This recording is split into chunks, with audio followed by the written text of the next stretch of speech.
The house on Ashland Close stood quiet. The sun had barely begun to set over bushy Hertfordshire. It was just after 6:30 p.m. on July 9, 2024. Inside that house, a mother and her two daughters were settling in for the evening. A normal night. Nothing out of place. No warning of what was coming. No one saw him arrive. No one heard him enter. But at some point he was there, moving through the home undetected with a weapon most wouldn't think to fear. It wasn't a knife. It wasn't a gun. It was something far deadlier in the wrong hands. A crossbow. The first attack was swift, precise. A single shot, no hesitation. A bolt slicing through the silence of the home. A scream, cut short, then another, and another. 3 women. No chance to escape. No way to fight back. For the neighbors, it began as a sound they couldn't quite place. A noise that didn't belong. And then, something unmistakable. Panic. A woman's voice, strained with terror. Someone running. A second later, nothing. The first 999 call was placed just before 7 p.m. The details were scattered, unclear. A disturbance at the property. Someone injured. Maybe worse. The caller's voice shook as they tried to explain. Then, silence on the other end. The line had gone dead. When the paramedics arrived, they found what the dispatcher could not. Inside the house, the bodies of 61-year-old Carol Hunt and her daughters, 28-year-old Hannah and 25-year-old Louise, lay motionless. Their injuries were devastating, fatal. The weapon still lodged in their bodies. A method of killing so rare, so deliberate, it stunned even the most experienced officers on the scene. But something else was missing. Kyle Clifford. He had been there. He had done this. And then he had disappeared. No car screeching down the road. No security footage capturing his escape. He had walked away, unnoticed. And somewhere out there, with the same weapon he had used to end 3 lives, he was waiting. What made Kyle Clifford pick up a crossbow and turn it on the woman he once called his girlfriend? What happened inside that house in the moments before the attack? And as authorities raced to track him down, the most urgent question of all, where would he strike next? To understand the horror of this crime, we have to understand the people at the center of it. A mother, 2 daughters, a father whose life would be shattered in an instant, and the man who would become the focus of a nationwide manhunt. Carol Hunt was 61 years old, a wife, a mother of 3, the kind of woman who put her family first in everything she did. For decades, she had supported her husband, John Hunt, as he built his career in broadcasting. He was a familiar voice in horse racing, known for his energy, his knowledge, his ability to bring the excitement of the sport to life. But at home, he was simply John, a husband, a father, and Carol was the one who kept everything together. Their daughters, Hannah and Louise, had grown up in a house filled with love, stability, and support. Hannah, at 28, was the eldest, a strong presence in the family, independent, driven, protective of the people she cared about. Then there was Louise, 25 years old, kind, bright, the kind of person who drew people in. But in recent months there was something else, something weighing on her, something she had tried to leave behind. Kyle Clifford. He was 26 years old. He had once been part of Louise's life, and when it ended, he hadn't accepted it. Kyle Clifford was not a stranger to discipline. He had spent time training with the British Army, though he never completed his service. He knew how to handle weapons, how to aim, how to wait. He wasn't known to police. He had no prior convictions. But those who had seen his relationship with Louise knew something wasn't right. The control, the way he reacted when she pulled away, the way he refused to let go. What happened between them in the weeks before the murders? Had he reached out to her? Had he been watching? Had Louise sensed something was coming? Or did she believe, like so many do, that it was finally over? On July 9th, 2024, Kyle Clifford made his decision. At some point that evening, he made his way to Ashland Close in Bushy, Hertfordshire, a quiet street, a home filled with the sounds of a family settling in for the night, and a target he had already chosen. He had brought a crossbow, a weapon that doesn't fire by accident, a weapon that requires strength, precision, a weapon that, once loaded, is meant to kill. No one heard him enter, no one saw him arrive, and by the time they knew he was there, it was already too late. Carol Hunt never stood a chance. Neither did Hannah. Neither did Louise. John Hunt wasn't home that night. He was at work, delivering the commentary that millions had come to recognize over the years. His voice filled the airwaves, completely unaware that just miles away, his family's world was being destroyed. When the first call to emergency services came in, it was frantic, confused. A neighbor reporting screams, something about an attack. The dispatcher tried to make sense of it, to pull together the details. But the truth of what had happened inside that house, no one was ready for that. Carol, Hannah, and Louise were found inside. Their injuries were catastrophic, fatal, the weapon still embedded in their bodies, 3 lives taken in cold blood. And the man responsible? Already gone. Kyle Clifford had disappeared. No security cameras had caught him fleeing, no vehicles speeding away. It was as if he had melted into the night. For law enforcement, this was now a race against time. Clifford wasn't just a suspect. He was armed, dangerous, capable of striking again. A public warning was issued. Helicopters scanned the area. Armed police moved in. But Clifford had a head start.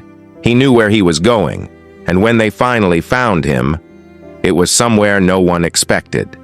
A cemetery, Enfield, just over 15 miles from the scene of the crime, lying motionless, injured, barely clinging to life. The hunt for Kyle Clifford was over, but the real questions were just beginning. July 9th, 2024. A warm summer evening in Bushy, Hertfordshire. Families were settling into their nightly routines. Dinner plates being cleared, television sets flickering in living rooms, windows open to let in the breeze. Nothing seemed out of the ordinary. But inside one home on Ashland Close, a nightmare was unfolding. Carol Hunt was in her house, where she should have been safest. Her daughters, Hannah and Louise, were there too. The 3 of them together. No one knew it would be for the last time. At some point that evening, Kyle Clifford arrived. The exact moment is unknown. The way he entered, unclear. But one thing is certain. He was inside before they realized it. And he had come with a purpose. Kyle Clifford was not a stranger to this home. He had been here before, welcomed when he was still part of Louise's life. The walls of this house had heard their laughter, their conversations, their arguments. Now, they would bear witness to something far worse. He did not bring a gun. He did not bring a knife. He chose something else, something far more deliberate. A crossbow. A weapon of precision. A weapon that requires strength and intent. This was not something picked up in a moment of rage. This was something prepared. A crossbow must be loaded, a bolt placed, a string pulled back. It is not fired by accident. Did he load it outside the house? Did he take his time knowing exactly who would be standing in front of him? Or was it already loaded before he even stepped inside? Carol Hunt was the first to see him. Did she have a moment to react, to speak, to scream? Or was the first thing she saw the crossbow pointed directly at her? A trigger was pulled. A single bolt shot forward, fast, silent. The first hit its target. Carol Hunt, a mother, a wife, a woman who had spent her life protecting her family, taken down in an instant. Then another bolt was fired, and another. There was no time for Louise or Hannah to run, no time to fight back, no time to reach for a phone. The attack was swift, precise, the kind of attack that only happens when the person pulling the trigger has already decided that no one will leave alive. Neighbors heard nothing. A gunshot would have echoed down the quiet street. A struggle, a scream, something might have raised the alarm. But a crossbow does not make noise. A crossbow does not allow its victims the chance to call for help. 3 lives, taken in silence. Then, nothing. How long did he stand there?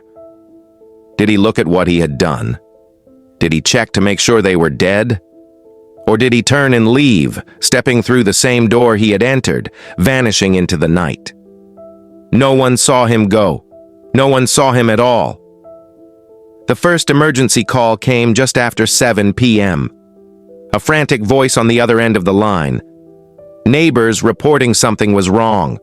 Officers arrived within minutes. Paramedics rushed inside, and what they found was beyond anything they had expected. The bodies of Carol Louise and Hannah Hunt lay where they had fallen. Blood pooled on the floor, the bolts from the crossbow still lodged in their bodies. It was a crime scene unlike anything first responders had ever witnessed. There was nothing they could do. The injuries were catastrophic. There was no chance of survival, no possibility of resuscitation. The women inside that house had been dead long before help arrived. And then came the next realization. The most chilling detail of all. Kyle Clifford was gone. The front door, shut. No forced entry, no shattered glass, no sign of a struggle. Just 3 murdered women and a weapon no one expected. No sentencing, no verdict could change that. How does a man survive something like this? How does he wake up in the morning, knowing the people he loved most in this world were taken from him in an instant? John Hunt was a man known for his voice. For years, millions had listened to him call horse races, his words bringing moments of victory and defeat to life. But in the days following the murders, that voice was silent. A father, a husband, a man left to grieve in a way no one should ever have to. And the world was watching. News outlets covered every update, every court appearance, every detail that emerged from the investigation. Social media exploded with discussions. People across the country, across the world, shared their thoughts, their theories, their outrage. How could this have happened? Could it have been prevented? And most haunting of all, what exactly was Kyle Clifford thinking in those final moments before he pulled the trigger on that crossbow? Some called it a crime of passion. Others saw something deeper, something colder. A man who had planned this attack, who had chosen his weapon carefully, who had entered that house knowing exactly what he was going to do. And now, with a guilty plea for murder but a trial still looming for the rape charge, there was only one question left. What happens next? Kyle Clifford will face sentencing. The full weight of the justice system still awaits him. But will it be enough? Will a prison cell bring closure to those left behind? Or will the scars of this crime linger far beyond the walls of any courtroom? What do you think? Was this a case of uncontrolled rage, or something much darker? Let us know in the comments. The Kyle Clifford case remains one of the most disturbing crimes in recent UK history. A brutal attack carried out with precision, a family torn apart, a nationwide manhunt that ended in a cemetery, and a legal battle that still isn't over. Justice will be served, but will it ever be enough? If you found this breakdown compelling, don't forget to like, subscribe, and hit the notification bell. We bring you in-depth true crime stories, the cases that shock the world, the investigations that leave more questions than answers. Stay tuned, stay informed, and as always, stay safe.